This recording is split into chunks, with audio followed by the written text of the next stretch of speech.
안녕하세요. 물질대사 이해하기라는 주제로 UCC 강의를 진행할 지식을 나눠드립니다. 팀 윤재현입니다. 본 UCC는 포스텍 리더십 센터가 주최하는 공부의 신 UCC 대회를 위해 제작되었음을 알립니다.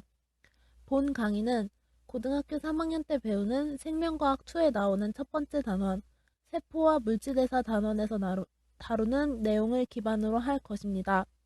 이번 강의에서는 세포호흡, 그 중에서도 많은 학생들이 어려워하는 TCA 회로를 중심으로 다룰 것입니다.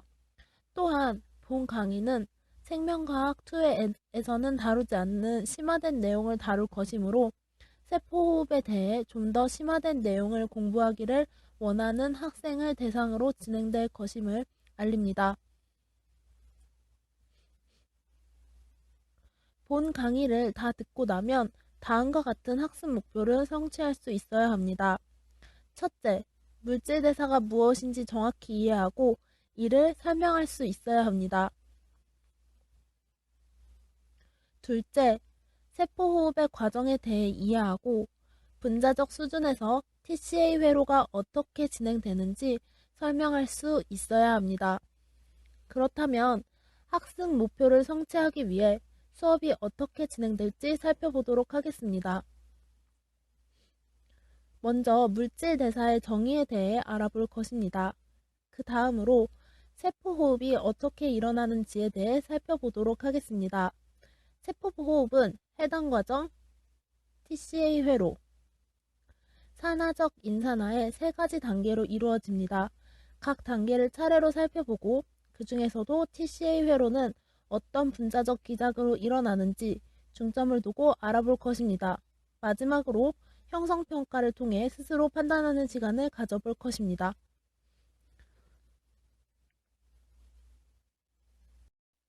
먼저 물질대사란 무엇인가에 대해 알아보도록 하겠습니다.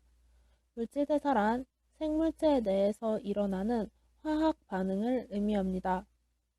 생물체 내에서 일어나는 반응이므로 각종 효소가 관여하며 이 과정에서 에너지 출입이 있습니다.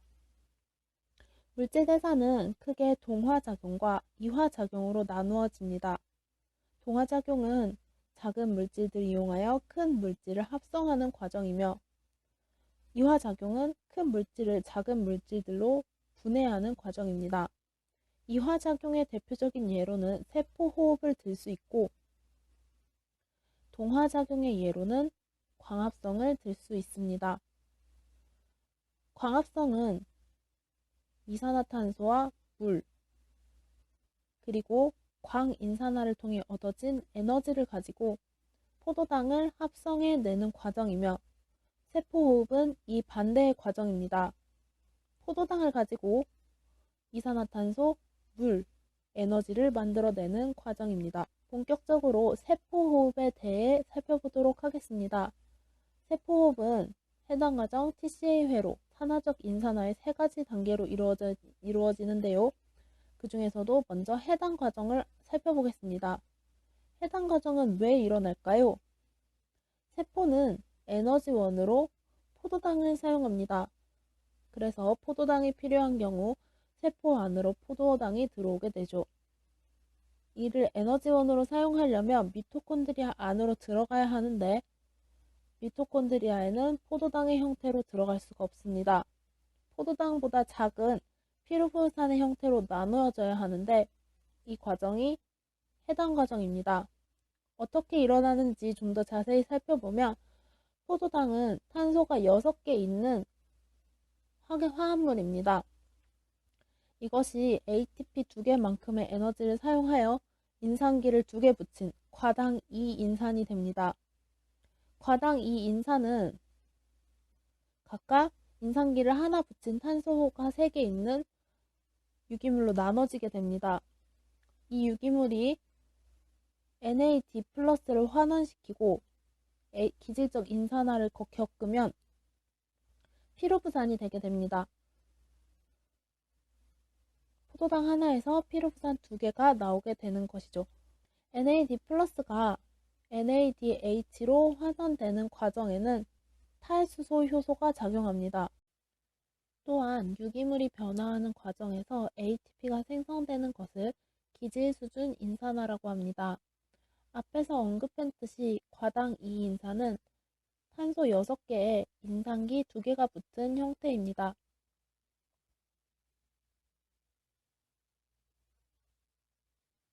이것이 탄소 3개에 인산기 1개가 붙은 물질로 나뉘고, 여기서 인산기가 떨어지게 되면 피루부산이 되게 됩니다. 이 인산기는 떨어질 때 매우 많은 에너지를 내뿜게 되는데요. 이 에너지를 가지고 ATP를 합성할 수 있고, 이것을 기질 수준 인산화라고 하는 것입니다.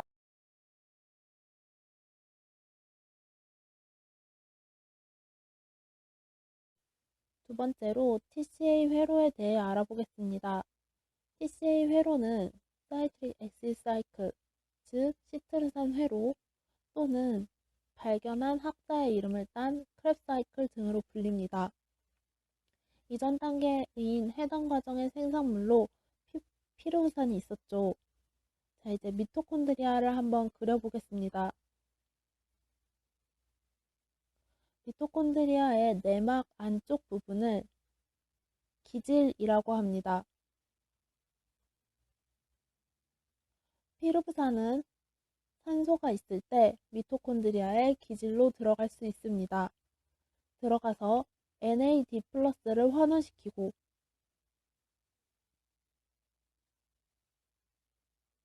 조효소 A가 붙어서 아세틸 코엔자임 A를 만들게 됩니다. 아세틸 코엔자임 A는 옥살 아세트산과 합쳐져 탄소가 6개인 시트르산이 됩니다. 이 부분이 TCA 회로의 시작이라 할 수 있습니다. 시트르산은 NAD 플러스를 환원시키고 CO2를 방출하면서 탄소가 5개인 알파 케토 글루타로산이 됩니다. 알파 케토 글루타로산은 마찬가지로 CO2를 방출하고 NAD 플러스를 환원시킵니다. 또한 이 과정에서의 에너지를 이용해 ATP가 합성됩니다. 기억나시나요? 앞에서 언급했던 기질 수준의 인산화입니다. 기질 수준의 인산화까지 겪고 나면 탄소 4개의 숙신산이 됩니다. 탄소가 4개인 숙신산은 탄소수의 변화가 없는 푸마르산이 되고, 이 과정에서 FAD가 FADH2로 환원됩니다. 여기에 물이 들어가면 탄소 4개의 말산이 되고, 말산이 NAD 플러스를 환원시키면 옥살 아세트산이 됩니다.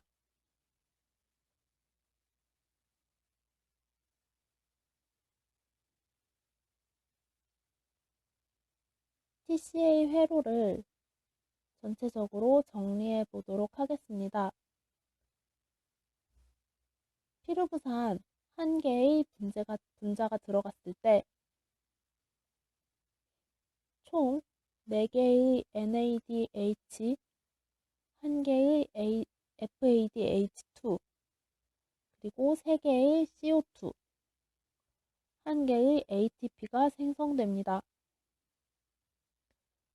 여기서 어떻게 유기물 간의 변화가 일어나는지 궁금했던 학생들이 있을 거라 생각합니다.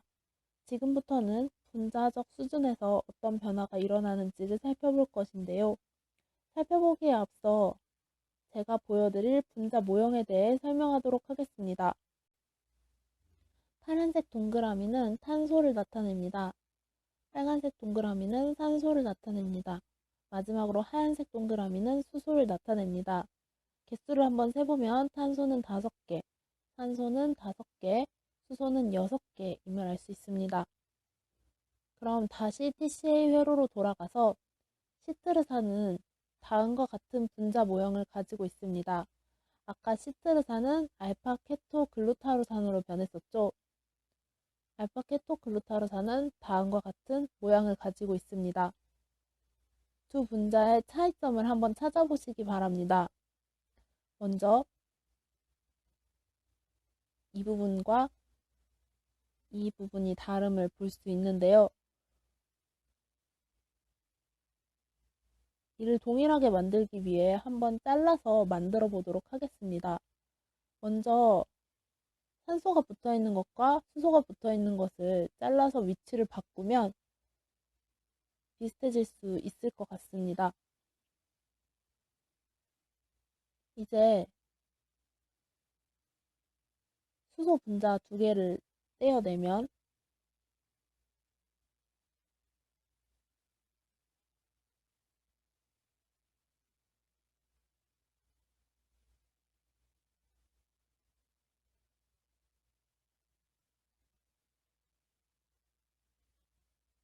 1번 부분을 제외하고 완전히 같아졌죠. 이제 1번 부분이 같아지도록 잘라보겠습니다.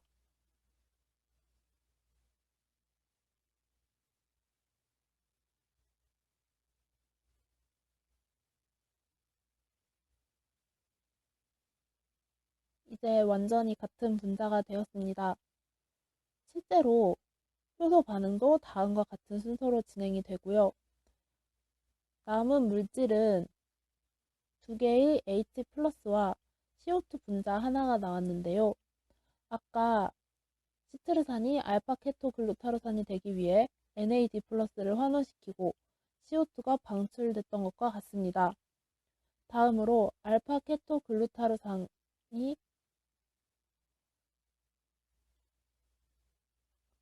숙신산이 되는 과정을 분자적 모형을 통해 살펴보도록 하겠습니다.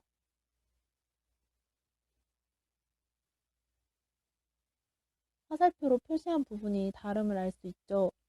이 부분을 오려내면 실제로 여기에 코엔자임이 붙습니다. 코엔자임은 에너지가 굉장히 많은 부분이므로 이것이 다시 떨어지면 에너지를 많이 방출하고 이 에너지를 이용하여 기질 수준의 인산화가 일어나게 됩니다. 또한 잘라낸 부분을 분리하면 CO2와 H 플러스 한 개가 되는데요. 이것을 통해 NAD 플러스를 환원시키고 CO2가 방출됨을 이해할 수 있습니다. 숙신산은 투마르산으로 바뀌었었는데요. 두 모형의 차이점을 비교하면 수소 원자 두 개가 떨어졌음을 알 수 있습니다. 수소 원자 두 개를 떼어내면 이 수소 원자 두 개는 FAD를 FADH2로 환원시키는데 사용되었음을 이해할 수 있습니다. 푸마르산은 말산으로 바뀌었었는데요. 분자 구조를 보면 OH기가 하나 더 붙고 수소가 하나 더 붙었음을 알 수 있습니다. 여기에 물 분자를 넣어서 OH기 하나를 붙여주고 수소를 하나 붙여주면 완벽히 같은 모양이 되죠. 마지막으로 말산은 옥살 아세트산으로 바뀌었습니다. 분자 모형을 보면 수소 두 개가 떨어졌음을 알 수 있습니다. 수소 두 개를 떼어내면 같은 모양이 되죠. 이 수소 두 개는 NAD 플러스를 환원시키는 데 사용됩니다.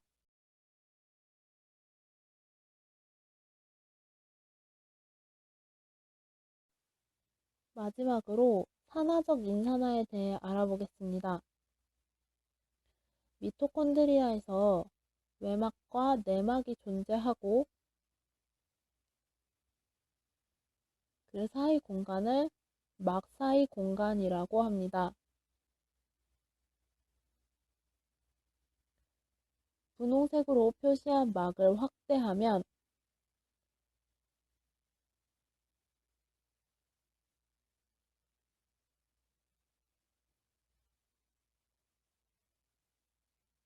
막 사이 공간과 기질이 존재합니다. 그리고 내막에 전자전달계가 존재하며 수소이온을 능동수송하는 역할을 합니다. 이는 막간 공간의 pH는 낮게, 기질의 pH는 높게 만드는 역할을 하여 이온의 농도 차이를 형성합니다. 이 농도 차이는 ATP 합성 효소를 통해 수소이온이 기질 쪽으로 이동하도록 만들고 이 통과하는 힘에 의해 ATP가 합성됩니다. 이번에는 전자전달계를 확대해 보도록 하겠습니다. 전자전달계를 확대하면 막에 전자전달 효소가 박혀 있는 것을 볼 수 있습니다. 이 전자전달 효소들은 전자전달 효소 복합체를 형성하고 NADH는 이 효소에 전자 2개를 전달합니다. 이 과정을 통해 수소이온 3개가 능동수송됩니다. 마지막에는 이 전자가 산소이온과 수소이온을 만나 물을 만들게 됩니다. 한편 FADH2는 수소이온 2개가 능동수송되도록 하여 총 2개의 ATP를 만들게 됩니다. 다시 한번 정리하면 NADH는 3개의 수소를 능동수송시키므로 3개의 ATP를 만들고 FADH2는 2개의 ATP를 만든다고 할 수 있습니다.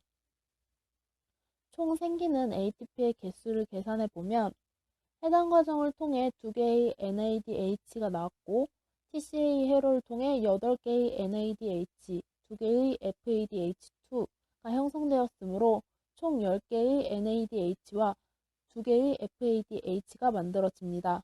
따라서 총 34 ATP가 만들어지고 기질적 인산화를 통해 만들어진 4개의 ATP를 더해서 세포호흡을 통해 만들어지는 ATP는 38개임을 알 수 있습니다.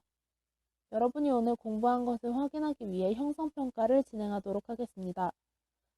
친구에게 물질대사란 무엇인지에 대해 설명해 보세요. 다음 빈칸을 채워보세요. 3번. 기질 수준의 인산화와 산화적 인산화의 차이점에 대해 설명해 보시고 세포호흡의 각 단계에 대해 설명하고 미토콘드리아의 어느 부분에서 일어나는지 설명해 보시기 바랍니다. 제가 지금 답을 말씀드릴 수 있는 문제는 2번 뿐이네요. 이번의 답은 ATP의 총 개수는 38개, 기질 수준의 인산화를 통해 얻는 ATP의 개수는 4개입니다. 지금까지 UCC 강의를 들어주셔서 감사합니다.